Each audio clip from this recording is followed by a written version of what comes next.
when they gave you the trophy, when you looked at it after all these years, it almost seemed like you could see a reflection in it. I feel like I was glowing.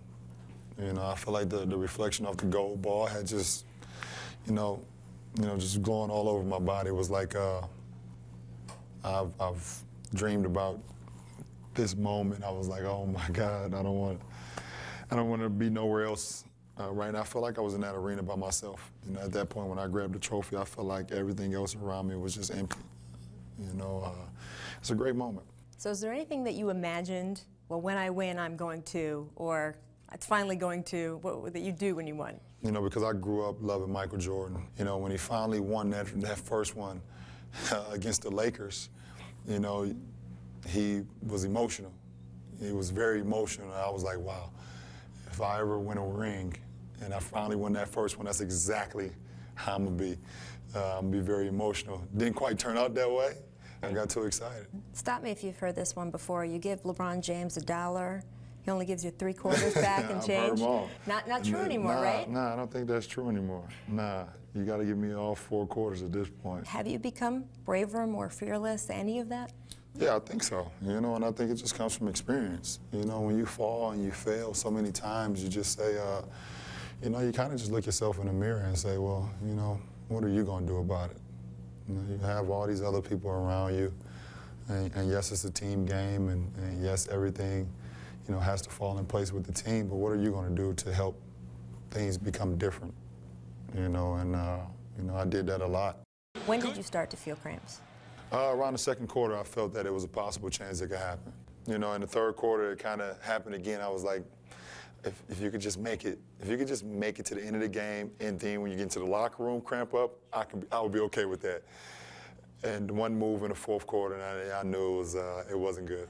I mean, you've played, what, nearly 1,000 games in the NBA, and nobody could find any other time that you had to be carried off the court. So that's how severe this was. You know, and I was like, okay, well, let me just take a couple deep breaths. I'm going to walk it off. I'm going to get to the bench.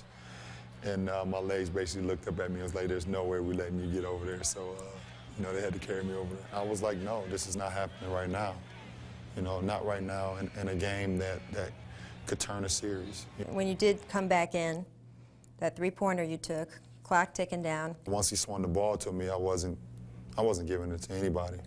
You know, basically it was another moment where I said, what are you going to do about it? You have cramped in the past sometimes with nervousness and emotion coming into play. Do you think nerves and emotion came into play at all in Game 4? It was a possibility.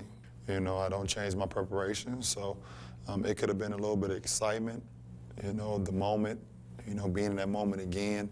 You know, it could have been a little bit of everything that led to that, and, you know, one thing I know that I'm glad I got great teammates, you know, because they was able to, you know, win that game with me sitting out.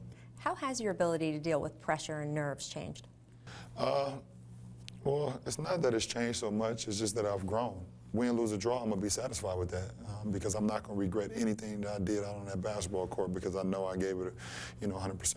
When we look at the finals last year, you took 11 shots in one game. That's clearly not you. What's the mental block there that wasn't there in this series? I mean, it can be unexplainable at times. You know, the mind is a powerful thing, you know, and, you know, when you try to do something or try to become someone that you're not, you know, it can change your habits. It can change with you've practiced all over the years. It can change the way you know, believe in things and see things. You know, and like I said, you know, last year, you know, I believed so much that I was a villain. You know, I believed so much that I was this, you know, Two-Face or the Penguin or, you know, these guys going after Batman. You know, I believed that, you know, and that wasn't good for my game. I never played that way. You know, I've always played with excitement and joy and love and then fun. You know, that's what made me fall in love with the game. It seemed after those finals that it was one of the worst things to happen to you, worst experiences of your life. But now that you look back and you see everything that came from it, do you still think it's one of the worst things to happen for you? Well, it was the worst thing that happened to me at the moment. That's because I wasn't thinking outside the box at that moment. You know, but it was the best thing that ever happened to me, you know, to this point in my career. Because that experience helped guide me throughout this whole year, both on and off the floor.